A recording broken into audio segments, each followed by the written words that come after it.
Library Krishna, the Supreme Personality of Godhead Chapter 51 The Deliverance of Mucukunda. When Krishna came out of the city, Kalyavana, who had never seen Krishna before, saw him to be extraordinarily beautiful, dressed in yellow garments. Passing through Kalyavana's assembly of soldiers, Krishna appeared like the moon in the sky passing through the assembled clouds. Kalyavana was fortunate enough to see the lines of Srivatsa, a particular impression on the chest of Sri Krishna, and the Kaustuba jewel he was wearing. Kalyavana saw him, however, in his Vishnu form, with a well-built body, 4 hands, and eyes like the petals of a newly blooming lotus. Krishna appeared blissful, with a handsome forehead and beautiful smiling face, restless eyebrows and moving earrings. Before seeing Krishna, Kalyavana had heard about him from Narada, and now the descriptions of Narada were confirmed. Kalyavana noticed Krishna's specific marks and the jewels on his chest, his beautiful garland of lotus flowers, his lotus-like eyes and similar beautiful bodily features. He concluded that this beautiful personality must be Vyāsadeva, for every description he had previously heard from Narada was substantiated by the presence of Krishna. Kalyavana was astonished to see Krishna passing through his army without any weapon in his hands and without any chariot. He was simply walking on foot. Kalyavana had come to fight with Krishna, and yet he had sufficient principles not to take up any kind of weapon. He decided to fight with him hand to hand.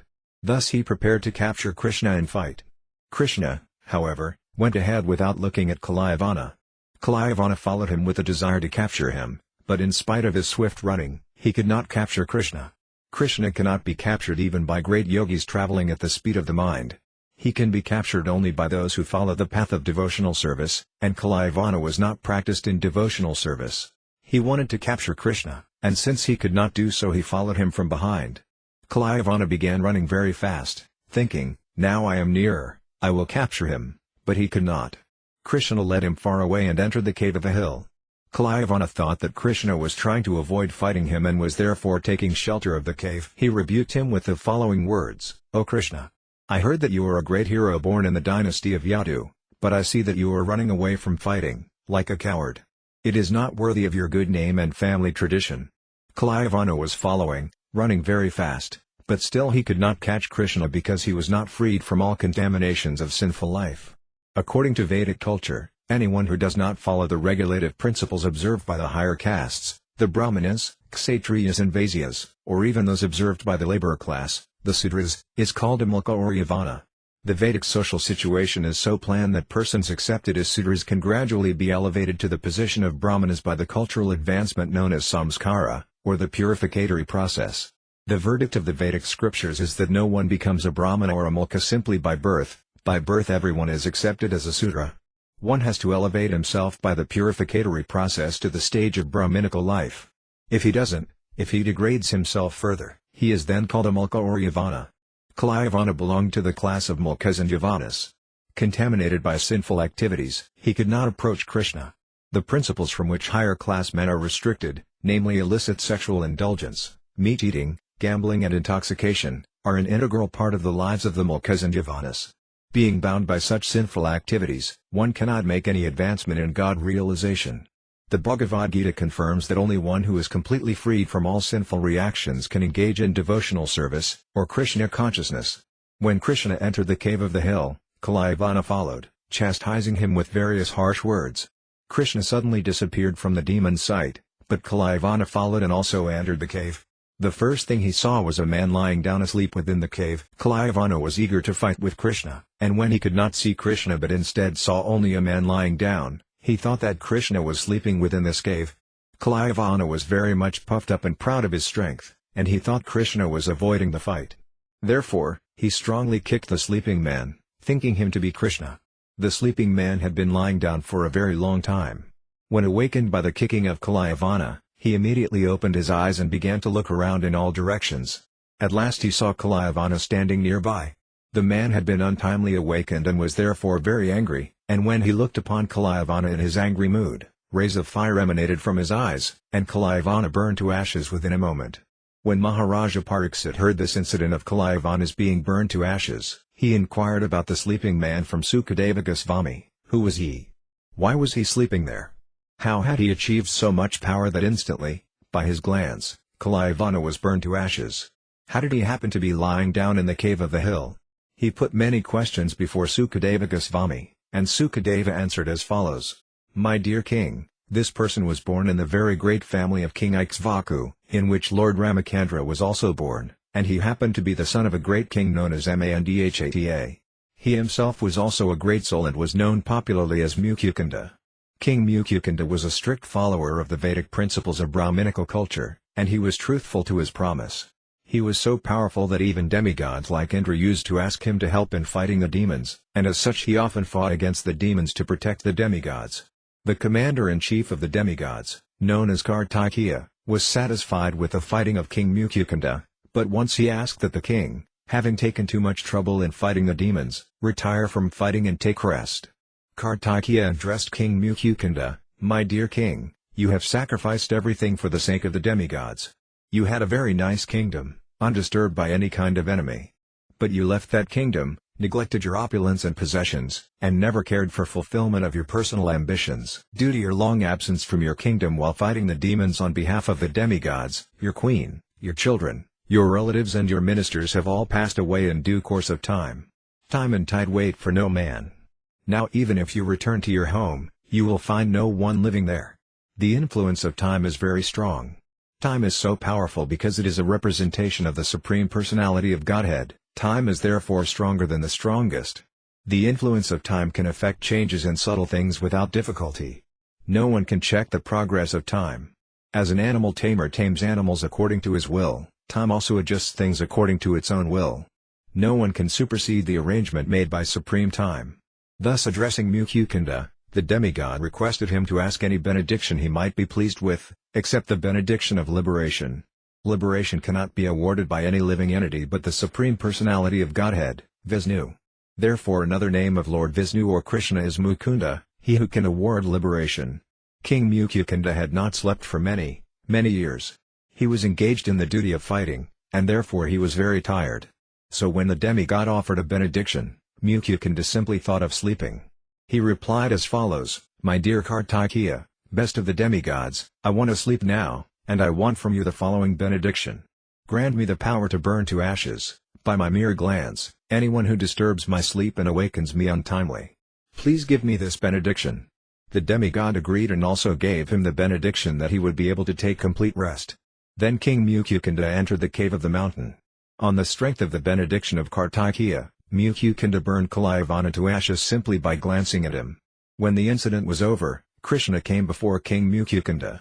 Krishna had actually entered the cave to deliver King Mucukunda because of his austerity, but Krishna did not appear before him first. He arranged that first Kalayavana should come before him.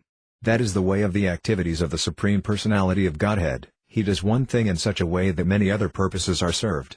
He wanted to deliver King Mucukunda, who was sleeping in the cave, and at the same time he wanted to kill Kalayavana, who had attacked Mathura city. By this action he served all purposes. When Lord Krishna appeared before Mucukunda, the king saw him dressed in a yellow garment, his chest marked with the symbol of Srivatsa, and the Kaustuba jewel hanging around his neck. Krishna appeared before him with 4 hands, as Vishnumurti, with a garland called Vajayanti hanging from his neck down to his knees. He looked lustrous, his face was beautifully smiling, and he wore nice jeweled earrings on his ears. Krishna appeared more beautiful than a human can conceive. Not only did he appear in this feature, but he glanced over Mucukunda with great affection, attracting the king's mind. Although he was the Supreme Personality of Godhead, the oldest of all, he looked like a fresh young boy, and his movements were just like those of a free deer. Still, he appeared extremely powerful, his influence and vast power are so great that every human being should be afraid of him. When King Mucukunda saw Krishna's magnificent features, he wondered about his identity, and with great humility he asked the Lord, My dear Lord, may I inquire how it is that you happen to be in the cave of this mountain? Who are you? I can see that your feet are just like soft lotus flowers. How could you walk in the forest, full of thorns and pebbles? I am simply surprised to see this. Are you not, therefore, the Supreme Personality of Godhead, the most powerful amongst the powerful? Are you not the original source of all illumination and fire? Can I consider you one of the great demigods, like the sun god, the moon god or Indra, king of heaven? Or are you the predominating deity of some other planet? Mucukunda knew well that every higher planetary system has a predominating deity. He was not ignorant like modern men who think that this planet Earth is full of living entities and all others are vacant. The inquiry from Mucukunda about Krishna's being the predominating deity of a planet unknown to him is quite appropriate. Because he was a pure devotee of the Lord, King Mucukunda could immediately understand that Lord Krishna, who had appeared before him in such an opulent feature, could not be one of the predominating deities of the material planets. He must be the Supreme Personality of Godhead, Krishna, who has many Vishnu forms. Mucukunda therefore took him to be pure Sattama, Lord Vishnu. He could see also that the dense darkness within the mountain cave had been dissipated by the Lord's presence, therefore he could not be other than the Supreme Personality of Godhead. Mucukunda knew very well that wherever the Lord is personally present by his transcendental name, qualities, form and so on, there cannot be any darkness of ignorance. He is like a lamp placed in the darkness, he immediately illuminates a dark place. King Mucukunda was eager to know the identity of Lord Krishna, and therefore he said, "Ah, best of human beings, if you think I am fit to know your identity, kindly tell me who you are. What is your parentage? What is your occupational duty, and what is your family tradition?" King Mucukunda thought it wise, however, to identify himself to the Lord first, otherwise he had no right to ask the Lord's identity. Etiquette is such that a person of less importance cannot ask the identity of a person of higher importance without first disclosing his own identity. King Mucukunda therefore told Lord Krishna, "My dear Lord, let me first inform you of my identity. I belong to the most celebrated dynasty of King Ikshvaku, but personally I am not as great as my forefather. My name is Mucukunda. My father's name was Mandhata, and my grandfather was the great King Uvanasva. I was very much fatigued due to not resting for many thousands of years, and because of this all my bodily limbs were slack and almost incapable of acting. To revive my energy, I was taking rest in this solitary cave, but I have been awakened by some unknown man who has forced me to wake up although I was not willing to do so. For such an offensive act, I have burned this person to ashes simply by glancing over him. Fortunately, now I can see you in this grand and beautiful feature. I think, therefore, that you are the cause of my killing my enemy. My dear Lord, I must admit that due to your bodily effulgence, unbearable to my eyes, I cannot see you properly. I can fully realize that the influence of your effulgence has diminished my power. I can understand that you are quite fit for being worshipped by all living entities." Seeing King Mucukunda eager to know about his identity, Lord Krishna answered smilingly as follows, "My dear king, it is practically impossible to tell about my birth, appearance, disappearance and activities. Perhaps you know that my incarnation in Antideva has unlimited mouths, and for an unlimited time he has been trying to narrate fully about my name, fame, qualities, activities, appearance, disappearance and incarnations, but still he has not been able to finish.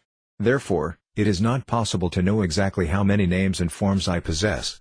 It may be possible for a material scientist to estimate the number of atomic particles which make up this earthly planet, but the scientist cannot enumerate my unlimited names, forms and activities. Many great sages and saintly persons have tried to list my different forms and activities, yet they have failed to make a complete list. But since you are so eager to know about me, I may inform you that I have now appeared on this planet just to annihilate the demoniac principles of the people in general and re-establish the religious principles enjoined in the Vedas. I have been invited for this purpose by Brahma, the superintending deity of this universe, and thus I have now appeared in the dynasty of the Yadus as one of their family members. I have specifically taken my birth as the son of Vasudeva in the Yadu dynasty, and people therefore know me as Vasudeva, the son of Vasudeva. You may also know that I have killed Kamsa, who in a previous life was known as Kalanimi, as well as Pralamasura and many other demons. They have acted as my enemies, and I have killed them. The demon who was present before you also acted as my enemy, and you have very kindly burned him to ashes by glancing over him. My dear King Mucukunda, you are my great devotee, and just to show you my causeless mercy I have appeared in this cave. I am very affectionately inclined toward my devotees, and in your previous life, before your present condition, you acted as my great devotee and prayed for my causeless mercy. I have therefore come to see you to fulfill your desire. Now you can see me to your heart's content. My dear king, now you may ask from me any benediction you wish, and I am prepared to fulfill your desire. It is my eternal principle that anyone who comes under my shelter must have all his desires fulfilled by my grace." When Lord Krishna ordered King Mucukunda to ask a benediction from him, the king was joyful, and he immediately remembered the prediction of Garga Muni, who had foretold long before that in the 28th millennium of Vyāsadeva Manu, Lord Krishna would appear on this planet. As soon as he remembered this prediction, he understood that the Supreme Person, Narayana, was present before him as Lord Krishna. He immediately fell down at his lotus feet and began to pray as follows. My dear Lord, O Supreme Personality of Godhead, I can understand that all living entities on this planet are illusioned by your external energy and enamored of the illusory satisfaction of sense gratification.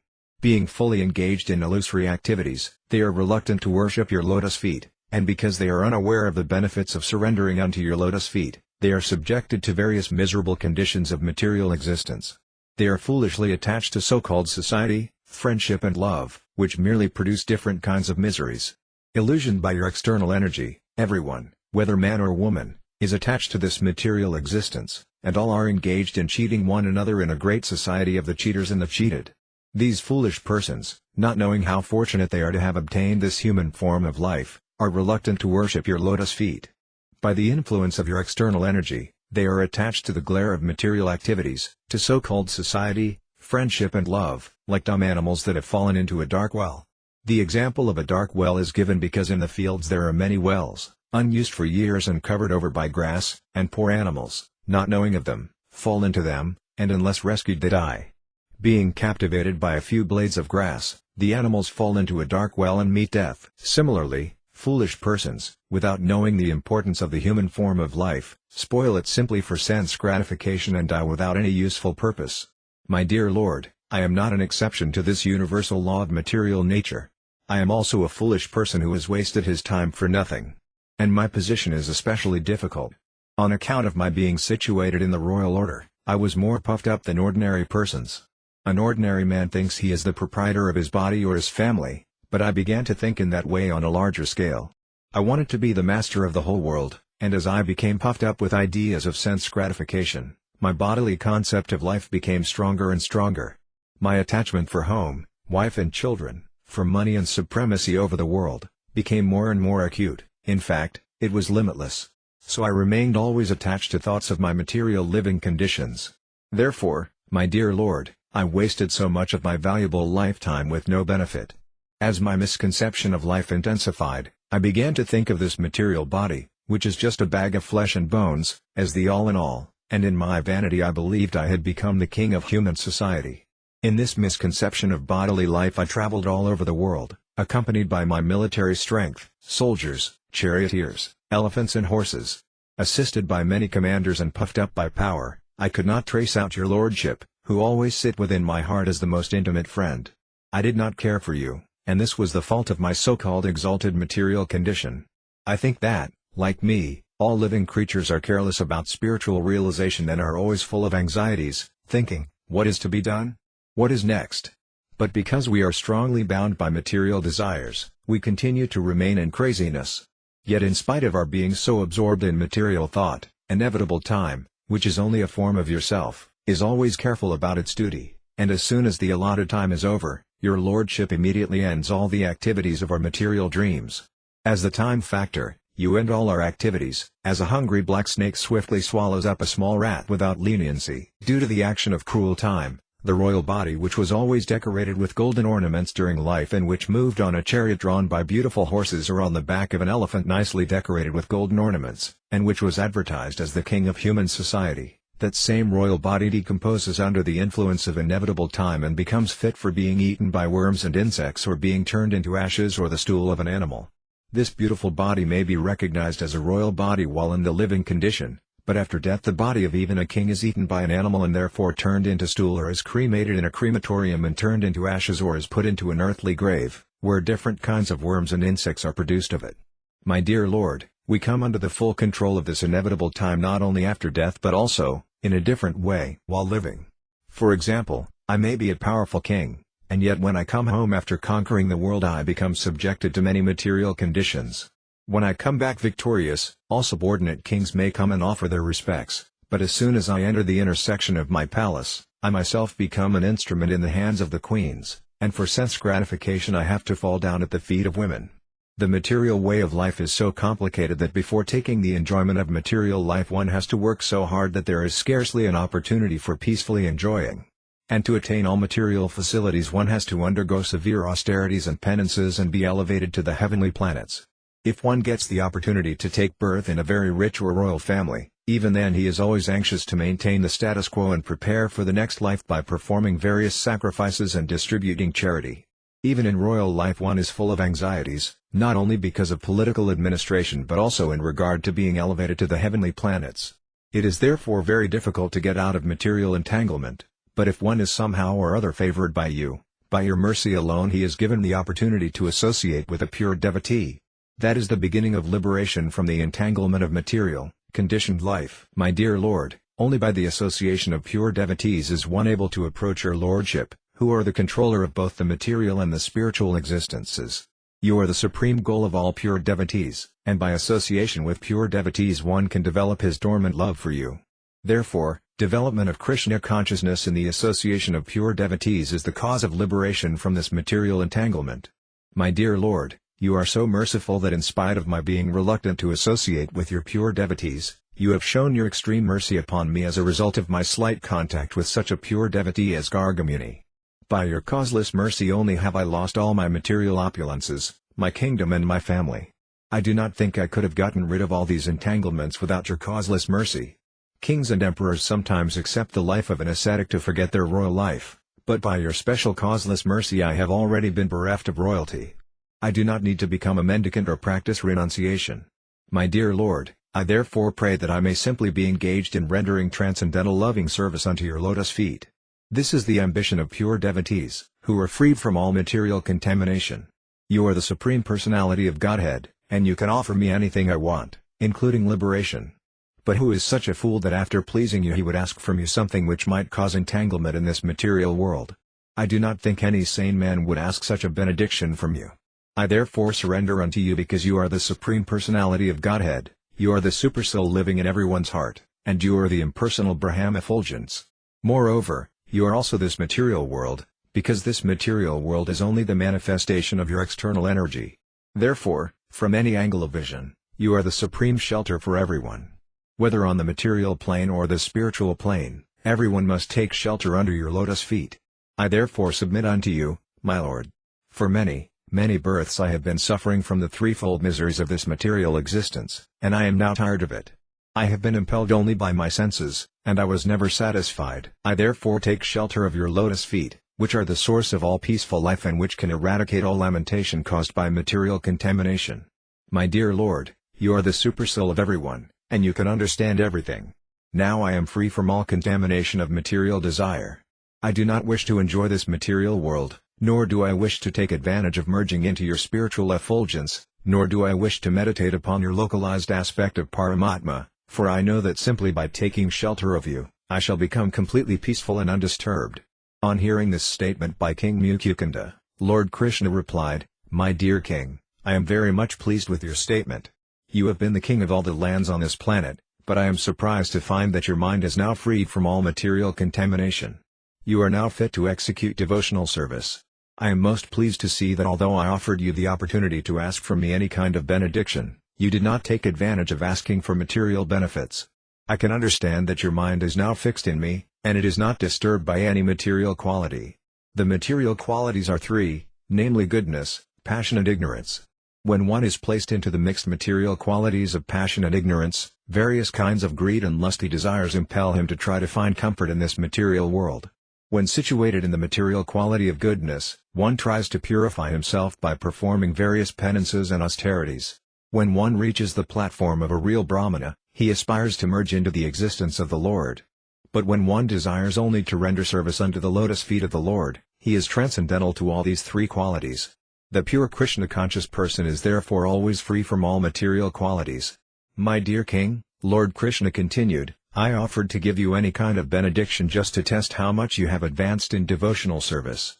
Now I can see that you are on the platform of the pure devotees, for your mind is not disturbed by any greedy or lusty desires of this material world. The yogis who try to elevate themselves by controlling the senses and who meditate upon me by practicing the breathing exercise of pranayama are not so thoroughly freed from material desires.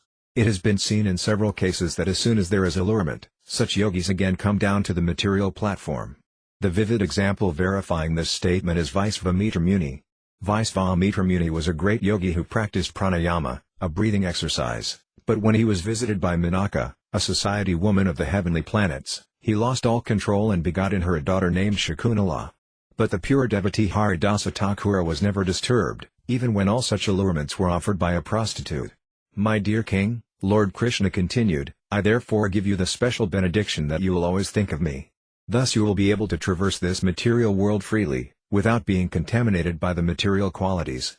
This statement by the Lord confirms that a person in true Krishna consciousness, engaged in the transcendental loving service of the Lord under the direction of the spiritual master, is never subject to the contamination of material qualities. My dear king, the Lord said, because you are a Kshatriya, you have committed the offense of slaughtering animals, both in hunting and in political engagements. To become purified, just engage yourself in the practice of bhakti yoga and always keep your mind absorbed in me. Very soon you will be freed from all reactions to such sordid activities. In this statement it appears that although Kshatriyas are allowed to kill animals in hunting, they are not freed from the resultant contamination of sinful reactions. Therefore, whether one is a Kshatriya, Vaisya or a Brahmana, one is recommended to take sannyasa at the end of life, to engage himself completely in the service of the Lord and thus become freed from all sinful reactions of his past life. The Lord then assured King Mucukunda, in your next life you will take your birth as a first-class Vaisnava, the best of Brahmanas, and in that life your only business will be to engage yourself in my transcendental service. A Vaisnava is a first-class Brahmana because one who has not acquired the qualification of a bona fide Brahmana cannot come to the platform of a Vaisnava.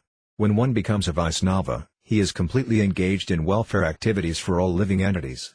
The highest welfare activity for living entities is the preaching of Krishna consciousness.